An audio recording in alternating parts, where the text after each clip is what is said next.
Hello students, आज हम त्रिकोणमिति chapter के बारे में अध्ययन करेंगे। तो देखिए, त्रिकोणमिति होती क्या है, पहले ये समझ लें कि गणित की वह शाखा जिसमें एक त्रिभुज में भुजाओं और कोणों के बीच हम संबंध को स्थापित करते हैं और उनका अध्ययन करते हैं, वो कहलाती है आपकी त्रिकोणमिति। जैसे गणित की वह शाखा जिसमें एक त्रिभुज की भुजाओं और कोणों के बीच संबंधों का अध्ययन किया जाता है, वो कहलाता है आपकी त्रिकोणमिति। तो त्रिकोणमिति के बारे में थोड़ा समझ गए। अब एक बात का हमें ध्यान रखना है कि जो त्रिकोणमिति होती है, त्रिकोणमिति वो प्रत्येक प्रकार के त्रिभुज में लागू होती है। प्रत्येक प्रकार के त्रिभुजों में भुजाओं और कोणों के बीच में संबंध को स्थापित करते हैं, चाहे वो समकोण त्रिभुज हो, चाहे वो समबाहु त्रिभुज हो, चाहे अधिकोण त्रिभुज हो। लेकिन आपकी क्लास में जो कक्षा 10 में केवल समकोण त्रिभुज के बारे में अध्ययन किया गया है, तो हम इसमें केवल समकोण त्रिभुज के बारे में ही अध्ययन करेंगे। तो सबसे पहले हम सीखेंगे समकोण त्रिभुज होता क्या है।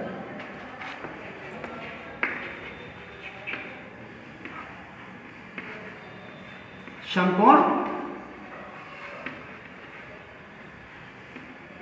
त्रिभुज ऐसा त्रिभुज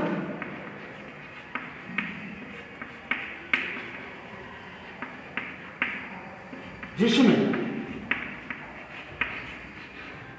एक कोण 90 अंश होता है। समकोण कहलाता है।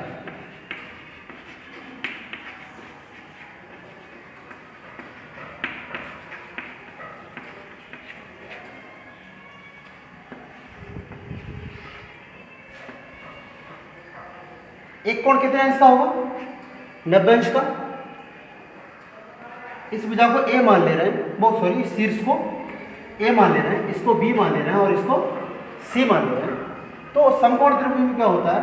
समकोण त्रिभुज में सबसे बड़ी भुजा जो होती है वो 90 अंश के सामने होती है, और समकोण त्रिभुज में सबसे बड़ी भुजा को हम कहते हैं कर्ण, और जिसे हम थीटा मानते हैं, जिस कोण की बात चलती है उस कोण के सामने की भुजा को हम कहते हैं लंब, और जो शेष भुजा रह जाती है उसे कहते हैं आधार। नोट, समकोण त्रिभुज में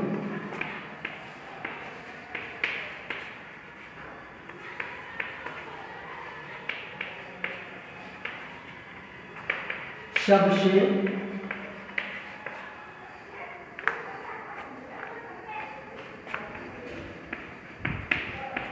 बड़ी भुजा को कर्ण, थीटा के सामने की भुजा को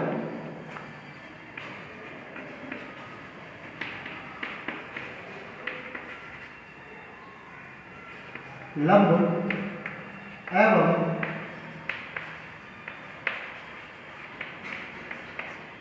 शेष भुजा को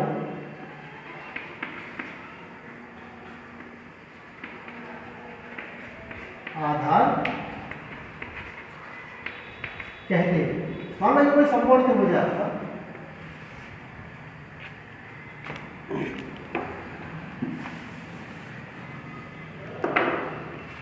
मान लो ये आपका कोई समकोण त्रिभुज है और इसे हमने ए बी और सी नाम दे दिया। अगर हमने इसको थीटा माना है तो थीटा के सामने वाली भुजा क्या कहलाएगी? थीटा के सामने वाली भुजा क्या कहलाएगी? लंब। और जो 90 अंश होता है, 90 अंश के सामने वाली भुजा क्या कहलाएगी? कर्ण। और यहाँ पर जो शेष भुजा रह जाएगी वो कहलाएगी आधार। अगर इसका अपोजिट में आपका ट्रायंगल ऐसा ही एक और बना हुआ है, सेम टू सेम, ये भी ए है और ये बी है और ये सी है, हमने इसको थीटा ना मान करके हमने इसको थीटा माना, तो हमने बताया था थीटा के सामने की भुजा को लंब कहते हैं। ये हमें ध्यान रखना है प्रश्नों को करते वक्त कि जो थीटा होता है उसके सामने की भुजा क्या कहलाएगी?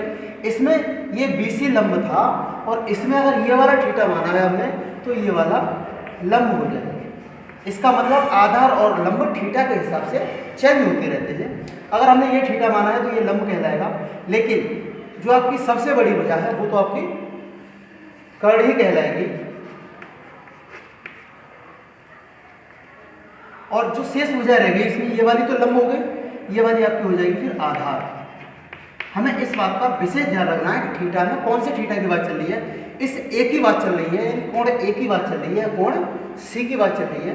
अगर सी की बात चल रही है तुम्हारी तो सी के सामने वाला लंब माना जाएगा, और ए की बात चल रही है तो ए के सामने वाला लंब माना जाएगा। तो इस बात का हमें विशेष ध्यान रखना है।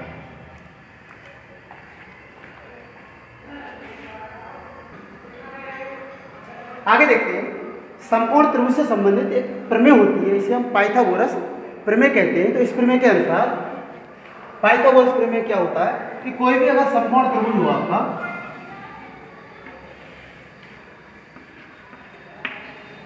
इसका नाम हमने एबीसी दे दिया, तो समकोण त्रिभुज में सबसे बड़ी भुजा का वर्ग शेष दोनों भुजाओं के वर्ग के योगफल के बराबर होता है। समकोण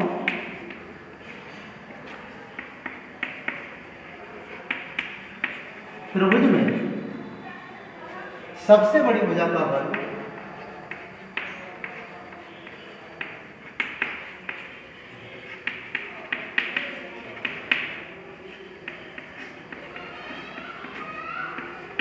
शेष दोनों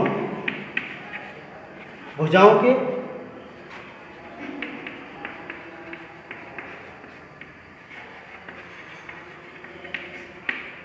वर्ग के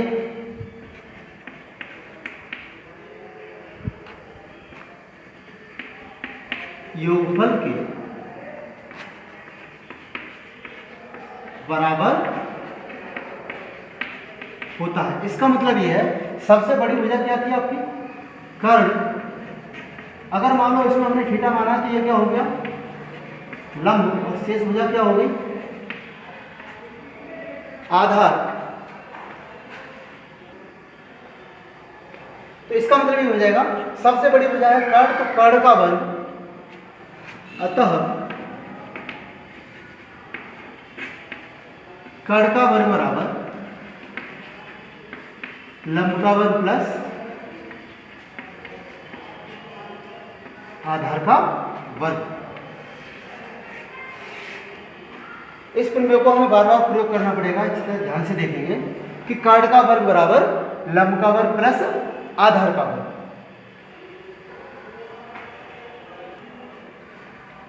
आगे देखते हैं, आगे टॉपिक आता है हमारा त्रिकोणमितीय अनुपात। तो त्रिकोणमिति में 6 अनुपात होते हैं। कोई भी समकोण त्रिभुज हो, अगर उसमें हमने इस ए को ही थीटा मान लिया है,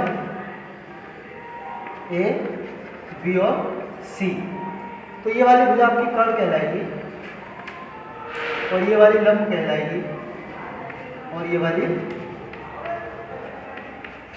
आधार कहलाएगी। अगर कर्ण को हम सबसे बड़ी भुजा ले यहाँ पे, तो सबसे बड़ी भुजा होती है, तो कर्ण का वर्ग बराबर क्या होता है आपका, लंब का वर्ग प्लस आधार का वर्ग। अभी वाली प्रमेय में पढ़ा था हमने। तो त्रिकोणमितीय अनुपात आपके 6 होते हैं, और इन 6 अनुपातों का हम एक शॉर्ट ट्रिक से लाल बट्टे कक्का से याद रखेंगे।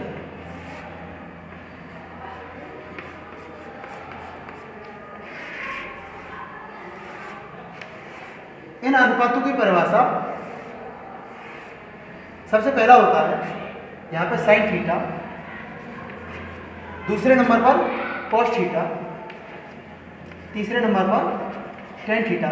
यहाँ से नीचे की ओर चलेंगे, इसका मतलब ये है साइन थीटा का जब मान निकालेंगे तो यह लंब बट्टे कर्ण हो जाएगा, कॉस थीटा का मान निकालेंगे तो आधार बट्टे कर्ण हो जाएगा, और टेन थीटा का मान निकालेंगे तो लंब बट्टे आधार हो जाएगा। अब यहाँ से इसके नीचे इधर को चलते हैं, ये हो जाएगा कोट थीटा, ये सेक थीटा, और ये वाला कोसेक थीटा। तो सबसे पहला आता है आपका साइन थीटा बराबर, अब साइन थीटा का जब मान निकालेंगे तो साइन थीटा का मान होता है लंब बट्टे कर्ण। यानी साइन थीटा की परिभाषा किसी भी समकोण त्रिभुज में लंब बट्टे कर्ण के अनुपात के रूप में परिभाषित की जाती है। तो यहाँ पर लिख देंगे हम लंब बट्टे कर्ण। अगर कॉस थीटा का मान निकालेंगे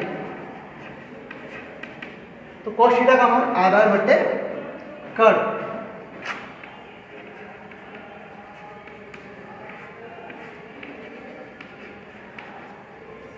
और टेन थीटा का मान निकालेंगे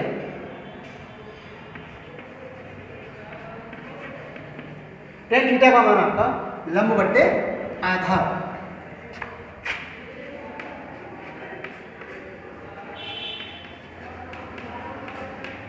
टेन के बाद आता है कॉट थीटा,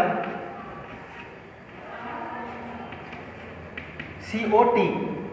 कॉट थीटा का मान आपका, अब नीचे से ऊपर की तरफ चलेंगे,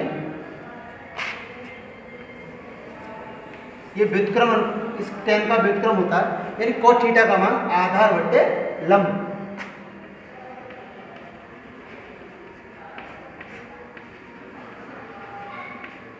आगे आता है 5वां नंबर पर SEC, सेक थीटा।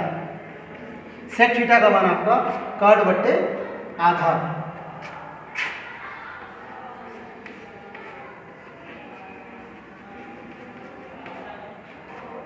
और आगे आता है छठा cosec theta, COSEC। Cosec theta होता है कॉट बट्टे लंब।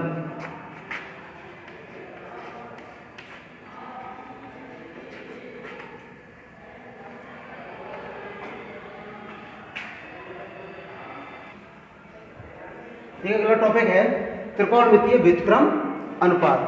अभी हमने सीखा था कि जो आपके साइन थीटा और कॉस थीटा, टेन थीटा और इनके अनुपात थे, हम लाल बट्टे कक्का से निकाल लेते थे। इसका मतलब यह है कि साइन थीटा बराबर आपका होता था लंब बट्टे कर्ण, और कॉस थीटा बराबर आपका होता था आधार बट्टे कर्ण, और टेन थीटा बराबर होता था लंब बट्टे आधार। कॉट थीटा बराबर होता था आधार बट्टे लंब, और सेक थीटा बराबर होता था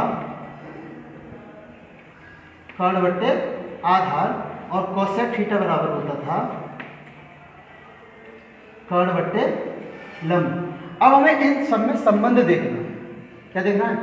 अब जरा हम देखें कि साइन थीटा का मान आपका लंब बट्टे कर्ण है, तो क्या इसका उल्टा कहीं पे है? देखो इसका उल्टा ये है, लंब यहाँ है लंब बट्टे कर्ण, और ये है कर्ण बट्टे लंब, तो इसका व्युत्क्रम हो जाएगा ये। साइन थीटा का उल्टा होगा, यानी साइन थीटा बराबर हो जाएगा 1 बट्टे कोसेक थीटा, और कोसेक थीटा का उल्टा हो जाएगा ये वाला। अब आगे देखते हैं, अगर कॉस थीटा का देखें तो कॉस थीटा आधार बट्टे कर्ण है, तो ऐसे ये कर्ण बट्टे आधार हो जाएगा, तो इसका व्युत्क्रम हो जाएगा ये। कॉस थीटा का हो जाएगा सेक थीटा, और ऐसे टेन थीटा का व्युत्क्रम हो जाएगा कोट थीटा, क्योंकि ये लंब बट्टे कर्ण है, वो लंब बट्टे आधार है, और ये आधार बट्टे लंब है। तो यहाँ पे देखिए सबसे पहला आता है साइन थीटा। हम साइन थीटा को लिख सकते हैं 1 बट्टे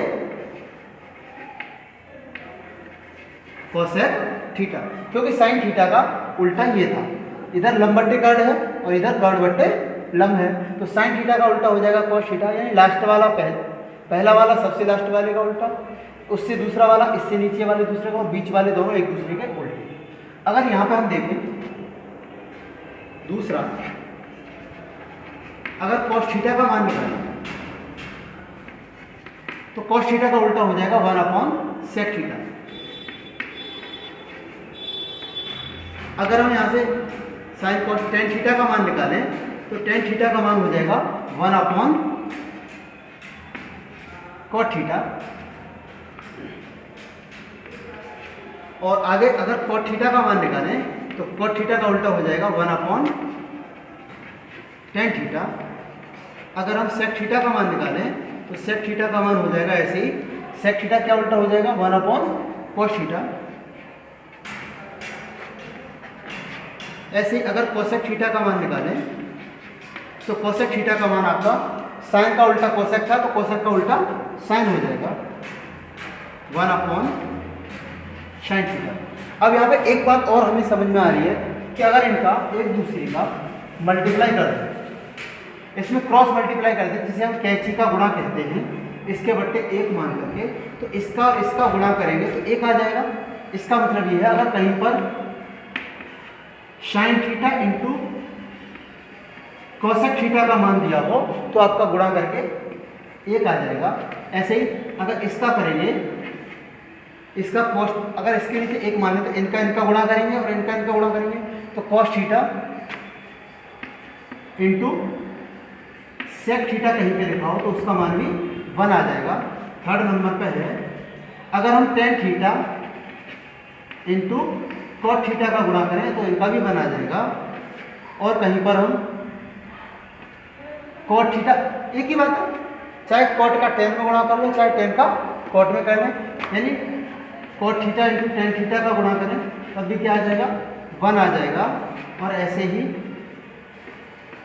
यहाँ से sec theta into cos theta गुणा करें तो ये भी 1 आ जाएगा। और यहाँ से cosec theta into sine theta का गुणा करें तो ये भी, यानी ये वाला और ये वाला एक जैसा है और ये एक जैसा है, टेन और कॉट एक जैसे।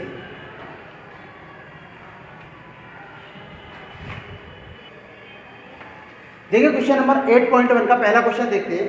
सबसे पहला क्वेश्चन लिखा हुआ है त्रिभुज ABC में जिसका कोण 20 समकोण है। एक त्रिभुज है ABC, हम पहले त्रिभुज बना ले रहे हैं। B आपका 90 अंश है, इसका मतलब यहाँ पे B है, चाहे आप A यहाँ लिख दें फिर A यहाँ लिख दें कोई फर्क नहीं पड़ता। तो हम A इधर लिख ले रहे हैं, A और B, चाहे आप A यहाँ लिख दें फिर चाहे A यहाँ लिख दें चाहे यहाँ लिख दें, कहीं भी फर्क नहीं पड़ेगा। जब B यहाँ पे है तो A यहाँ लिख दिया हमने, C यहाँ लिख दिया। AB बराबर है 24 सेंटीमीटर, AB का मान है 24 सेंटीमीटर और BC का मान है 7 सेंटीमीटर। तो सबसे पहले हमें तीसरी भुजा निकालनी पड़ेगी, समकोण त्रिभुज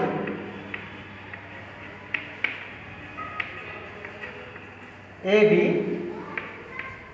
में AB बराबर कितना दे रखा है 24 सेंटीमीटर और BC बराबर कितना दे रखा है 7। अब यहाँ पे हम देखेंगे कि अगर हम इसको A मान लें तो ये आपका कोण है, मान लीजिए थोड़ी देर के लिए ये कोण है, तो ये लंब हो जाएगा। लंब और आधार का मान दे रखा है, कर्ण का मान नहीं दिया है, तो हम प्रमेय लगाएंगे यहाँ पे, वही पाइथागोरस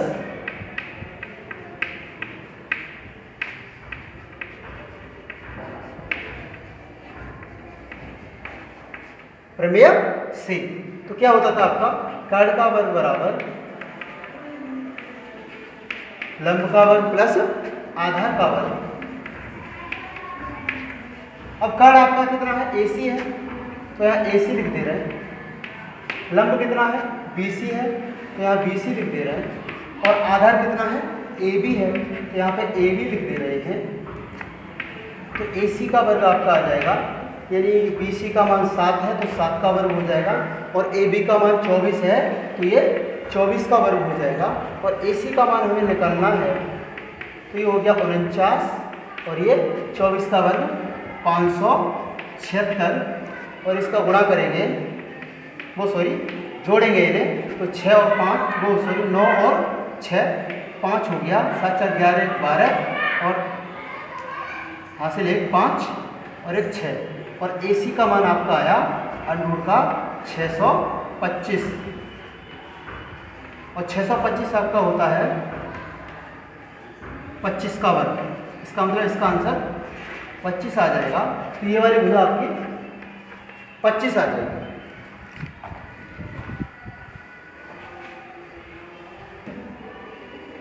अब देखते हैं हमें निकलवाया क्या क्या है। सबसे पहला क्वेश्चन दिया है आपका इसी क्वेश्चन में दे रखा है, हमने AC का मान 25 निकाल दिया। अब सबसे पहले दिया है sin A। जब sin A निकालेंगे तो sin A का मान होता था आपका, ऐसे लिख लिया करो, कोई बुराई की बात नहीं है, अगर शुरुआत में याद नहीं आ पा रहा है तो sin A का मान है लंब बट्टे कर्ण, तो sin A का मान है लंब बट्टे कर्ण। तो अब यहाँ पे हम थीटा की बात करेंगे तो अब थीटा हमारा A है, थीटा हमारा A है तो इसका मतलब वही लंब होगा यानी BC, और कर्ण आपका AC ही रहेगा तो sin A का मान आ जाएगा, BC का मान है आपका 7 और AC का मान है 25, तो sin A का मान आ गया। ऐसे इसका सेकंड दिया है, ये पहले में ही है अभी, cos A, cos A निकालेंगे तो cos A का मान आ जाएगा आधार बटे कर्ण। अब A के लिए ये ध्यान रखना, A के लिए निकालना, तो A के लिए लंब वही है, तो आधार आपका A भी हो जाएगा और कर्ण आपका AC ही रहेगा। तो cos A का मान आ जाएगा, AB का मान है 24 और AC का मान है 25।